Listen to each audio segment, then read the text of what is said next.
ಒಂದು ಅವ್ರಿಗೆ ಒಂದು ದಂಧೆ ಆಗ್ಬಿಟ್ಟಿದೆ, ಒಂದು ವ್ಯಾಪಾರ ಆಗ್ಬಿಟ್ಟಿದೆ. ಆಯ್ತಾ, ವ್ಯಾಪಾರ ಆಗ್ಬಿಟ್ಟಿದೆ. ಒಂದಲ್ಲ ಇವತ್ತು ಬೆಳಗ್ಗೆ ಒಂದು ಕೇಸ್ ಮಾಡಿದೆ ಮೇಡಮ್, ಇವತ್ತೊಂದು ಬೆಳಗ್ಗೆ ಗುರುಜಿಗೂ ಹನಿ ಟ್ರ್ಯಾಪ್ ಮಾಡಿದ್ದಾರೆ, ಗುರುಜಿಗೂ ಹನಿ ಟ್ರ್ಯಾಪ್ ಆಗಿದ್ದಾರೆ. ನಮ್ಮ ಸಿಡಿ ಇದೆ ಅಂದ್ರೆ ಇನ್ನೇನು.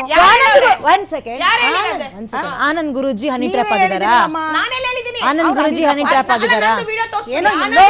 ನೀವೇನೋ ಅವ್ರನ್ನ ಹೋಗ್ತೀನಿ ಅಂತ ಅವ್ರನ್ನ ಇನ್ನೊಂದು ಹೇಳ್ತಾ ಇಲ್ಲ ಮೇಡಮ್, ಇವ್ರು ಹೇಳ್ತಾರಲ್ಲ ಎಲ್ಲ ನಮ್ಮ ಹತ್ರ ಗುರುಜಿ ಪ್ರೂವ್ ಮಾಡ್ಬೇಕಲ್ಲ ಅವರು. ನೀವು ಗುರುಜಿ ಪರ ಮಾತಾಡಕ್ ಬಂದಿದ್ರೆ ಬಾಯಿಗೆ ಹಾಕಕ್ ಬಂದಿದ್ದೀರಾ? ಅದನ್ನ ಅವ್ರು ಹೇಳಿದ್ದಾರೆ ಮೇಡಮ್, ನಾನು ನೋಡಿದೀನಿ. ಒಳ್ಳೆತನ ಅಶ್ವಿನಿ ಮೇಡಮ್ ನೀವೇನೋ ಹೇಳ್ತಾ ಇರೋದು. Divya, Vasanth and Krishnamurthy is a team. I am speaking clearly about it. Vidya ma'am, ಅಲ್ಲಿ ಅವ್ರು ಏನ್ ಹೇಳ್ತಿದ್ದಾರೆ, ನನ್ನ ಆರ್ಡರ್ ಬಂದ ಮೇಲೆ ನಾನು ಪಬ್ಲಿಷ್ ಮಾಡಿಲ್ಲ, ನನಗೆ ಆರ್ಡರ್ ಇತ್ತು ಅಂತ ಇವ್ರಿಗೆ ಗೊತ್ತಿದ ಮೇಲೆ ಇವ್ರು ಹೇಳ್ತಾರೆ ಕೃಷ್ಣ, ನಾನ್ ಹೇಳ್ತಿರೋದು Krishnamurthy and Divya Vasanth is a team ಅಂತ.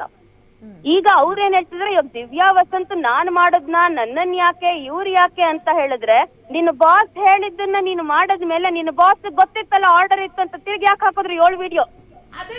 ಅದನ್ನ ನೀವು ಅವ್ರಿಗೆ ಕೇಳ್ಬೇಕು ಮ್ಯಾಮ್, ಯಾಕೆ ಹಾಕಿದ್ರಿ ಅಂತ. ಅದನ್ನ ನೀವು ಅವ್ರಿಗೆ ಕೇಳ್ಬೇಕು. ನೀವು ಗ್ಯಾಂಗು ಟೀಮು ಅಂತ ಇಲ್ಲಿ ಹೇಳ್ಬೇಡಿ. ನಾನು ಯಾವ ಗ್ಯಾಂಗು ಸೇರ್ಕೊಂಡಿಲ್ಲ, ನಾನು ಯಾವ ಟೀಮು ಸೇರ್ಕೊಂಡಿಲ್ಲ. ನಾನು ಹೋಗಿ ಒಂದು ಚಾನೆಲ್ ಸೇರ್ಕೊಂಡಿದ್ದೀನಿ, ನಾನು ಹೋಗಿ ಒಂದು ಚೀಫ್ ಎಡಿಟರ್ ಆಗಿದ್ದೀನಿ, ಆ ಚಾನೆಲ್ ಸೇರ್ಕೊಂಡಿದ್ದೀನಿ. ಗ್ಯಾಂಗ್ ಅಂತ ಹೇಳ್ಬೇಡಿ. ಗ್ಯಾಂಗ್ ಆಯ್ತಾ? ಚೀಫ್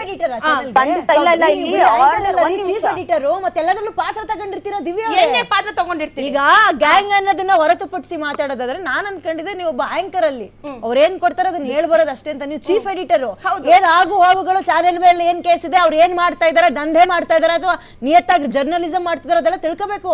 ಚೀಫ್ ಎಡಿಟರ್ ಈಗ ನಂಗೆ ಯಾವ್ದೋ ಒಂದು ಚಾನೆಲ್ ಕರೆದು ಒಂದು ಉನ್ನತ ಸ್ಥಾನ ಕೊಡ್ತೀವಿ ಅಂತ ನಾವು ತಲೆ ಆಡ್ಸಕ್ಕಾಗತ್ತೇನ್ರಿ ದಿವ್ಯಾ? ಅಲ್ಲ ಅಲ್ಲ, ಅದೇ ಹೇಳ್ತಿಲ್ಲ ತಿಳ್ಕೋಬೇಕು ಅಂತ.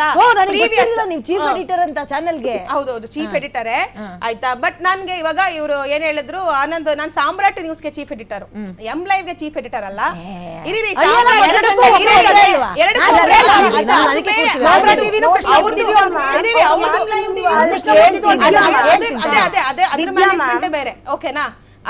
ಅಶ್ವಿನಿ ಅವ್ರು ಏನ್ ಹೇಳ್ತಿದ್ದಾರೆ? ಪ್ಲೀಸ್ ಗೋ ಹೆಡ್ ಅಶ್ವಿನಿ ಅವರೇ. ವಿದ್ಯಾ ಮ್ಯಾಮ್ ಅವ್ರು ಮಾತನಾಡಿಸಿ, ನಾನು ಸಾಮ್ರಾಟ್ ಟಿವಿಯ ಚೀಫ್ ಎಡಿಟರ್ ಅಂತ, ಸಾಮ್ರಾಟ್ ಟಿವಿ ಮೇಲೆ ಗುರೂಜಿ ಬಗ್ಗೆ ಪ್ರಸಾರ ಮಾಡಬಾರ್ದು ಅಂತ ಆರ್ಡರ್ ಇದ್ರೂ ಕೂಡ ಹೇಗೆ ಎಂ ಲೈವ್ ಕನ್ನಡದಲ್ಲಿ ವಿಡಿಯೋ ಮಾಡಿದ್ರು ಇವರು?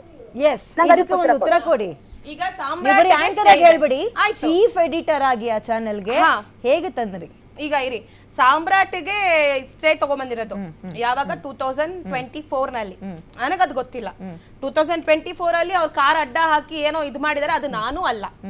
ಈಗ ಮಾಡಿದಾರೆ ನಿಮಗೆ ಗೊತ್ತಿಲ್ಲ. ನನಗೆ ಅಲ್ಲ, ಅವ್ರು ಮಾಡಿದಾರೋ ಬಿಟ್ಟಿದ್ರೆ ಅದು ಅಂದ್ರೆ ಇವಾಗ ಅವ್ರು ಹೇಳ್ತಿರೋದು ನಾನು ಅಡ್ಡಗಟ್ಟಿದೆ ಅಂತ ಹೇಳ್ತಿರೋದು, ನಂದ್ ಬಗ್ಗೆ ಹೇಳ್ತಿರೋದು. ನಾನು ಅಡ್ಡಗಟ್ಟಿ ಅವ್ರ ಹತ್ರ ದುಡ್ಡು ವಸೂಲಿಗೆ ನಾನು ಅವ್ರಿಗೆ ಅವಾಚ್ಯ ಶಬ್ದಗಳಿಂದ ಬೈದೆ ಅಂತ ಹೇಳಿ ಮೀಡಿಯಾದಲ್ಲಿ ಹೇಳಿರೋದು, ಅದು ನಾನಲ್ಲ. ಒಂದೇ ಒಂದು ಮುಂದುವರಿಸಿ, ಒಂದೇ ಒಂದು ಕ್ಲಾರಿಫಿಕೇಶನ್ ಕೊಡ್ತೀನಿ. ನೀವು ಯಾವಾಗ ಇದು ನಾನಲ್ಲ, ನನ್ನ ಮೇಲೆ ಹೇಳ್ಬಾರ್ದು ಅವರು ಅಂತ ಯಾವಾಗ ಬರುತ್ತೆ ಗೊತ್ತಾ? ನೀವು ಜಸ್ಟ್ ಅಲ್ಲಿ ಒಂದು ಆಂಕರ್ ಆಗಿದ್ದಾಗ ಮಾತ್ರ.